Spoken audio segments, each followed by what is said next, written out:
one thing that might be interesting to talk about is, and we don't really have time to talk about the whole case, but I think I mentioned to you before, we wrote a case last year about a company called Knight Capital.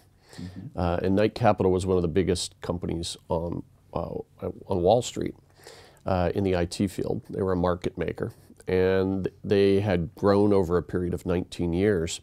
But then on one fateful day, August 1st of 2012, they implemented a rather innocuous software change that turned out not to be innocuous at all. It caused them to, over the next 45 minutes, between 9:30 and 10:15, when the market opened at 9:30, they made a lot of terrible trades automatically with their IT systems.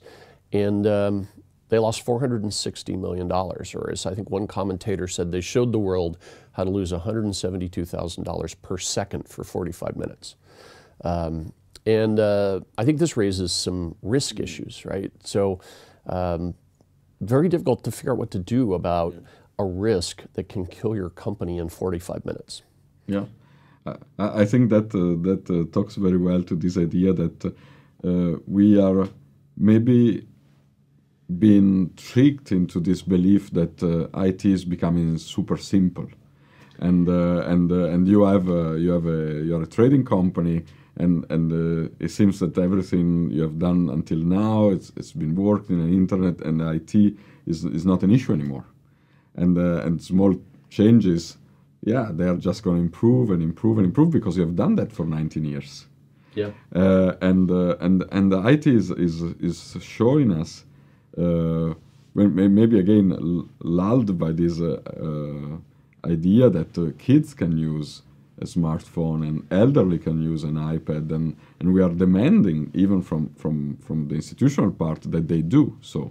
Yep. So kids have to use that the iPad for doing their homework, and elderly they have to use the apps to interact with the government. So it seems that everything has been solved, and then instead when you look under the surface, so where the code is, then internet or IT presents actually a dark side that is very complicated. Dark side of IT. The dark side of IT. There you go. Where there is the part that we don't see the in a way all the infra. It's like an iceberg where we only see the tip of the iceberg, and then we used to call that the below the floorboards part of IT, right? That you can see everything above the floorboards, but it's the below the floorboards. There's actually a lot more than you think, right? Yeah. But no, what it actually makes me think of another factor related to what you're saying is if we want everything to work seamlessly together, and when it does, it looks simple, and it is simpler, right? I mean, it's simpler to use. But it also implies that we're integrating things ever more. Yep. And when we integrate, when we tighten the coupling with beneath the floorboards, it means when we have problems, those problems can precipitate or propagate much more quickly and much more widely. So we may be increasing vulnerability to difficulties at the same time we're making things simpler. Yeah, and the simplicity plays a role in the fact that IT decisions are more and more taken outside the IT rooms, and so because it's so simple to buy cloud services and mobile and social and so on, then all of this complex technology come into our organization, and it's below the floorboard that we attempt to put them together. But these are independent decisions taken by many different people, and sometimes not the right people. I mean, one of the ways I have sometimes summarized IT management is to say that the thing that makes it hard is that we have technical issues and we have business issues, and they're all tangled together, right? Absolutely.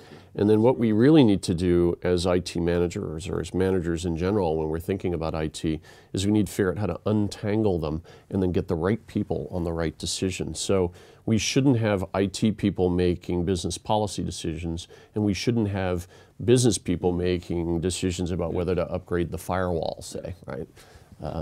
I think this is definitely right. I think our research shows that you need to do that. You need also at the same time to have more knowledge of business from the IT people and more knowledge of IT from the business people, so that they can engage into this kind of discourse. And I think that puts a lot of demand on how do we govern, not IT or not business, but how do we govern the entire organization. So it becomes like a structural solution to make these things work together.